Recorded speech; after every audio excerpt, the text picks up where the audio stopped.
Hi everyone, and welcome back to our informal English lesson. Today we're looking at a super common but very specific English word that you might hear, especially among children or friends. నమస్కారం teacher. ఈరోజు మనం ఏ పదం గురించి మాట్లాడుకుంటున్నాం? Today, Kieran, we're going to talk about the word dibs. Have you ever heard it before? Dibs? నేను ఎప్పుడు వినలేదు teacher. దీని అర్థం ఏంటి? That's okay. It's a fun word.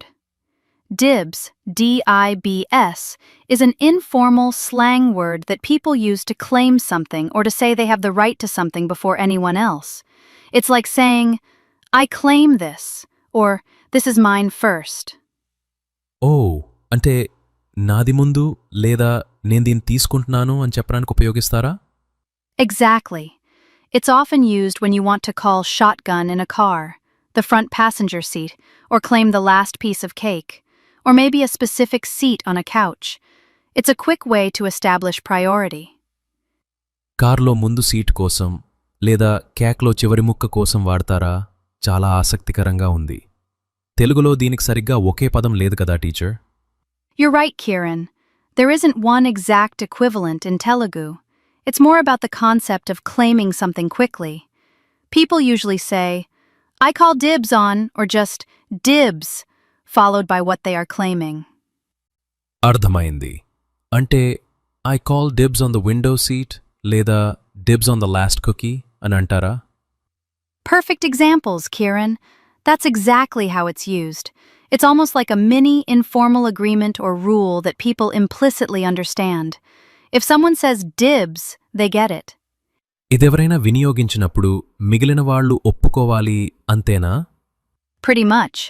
It's an unwritten rule, especially among friends or family, that whoever says dibs first gets the item or position they're claiming. However, it's not a formal legal term, of course. హహ, అవును teacher. ఇది పిల్లలు ఎక్కువగా ఉపయోగిస్తారని మీరు చెప్పారు కదా? Yes, it's very common among children playing games or when friends are sharing things. It adds a bit of playful competition. For instance, if there's only one slice of pizza left, someone might quickly say, dibs on that last slice of pizza. చాలా బాగా అర్థమైంది teacher. ఇదొక సరదా పదం. అంటే ఇది సాధారణంగా స్నేహితులు, కుటుంబ సభ్యుల మధ్య అనధికారికంగా ఉపయోగించే పదమని అర్థం. Exactly, Kieran. So next time you hear dibs, you'll know exactly what it means. It's all about making a quick claim. చాలా ధన్యవాదాలు టీచర్. ఇది చాలా ఉపయోగకరంగా ఉంది. You're very welcome, Kieran. And to all our viewers, if you enjoyed learning about dibs, give us a thumbs up. అవును, మా వీడియోని like చేయండి, షేర్ చేయండి, మరియు మా ఛానల్కి సబ్స్క్రైబ్ చేయండి. మళ్ళీ కలుద్దాం. See you next time for more informal English lessons. Bye.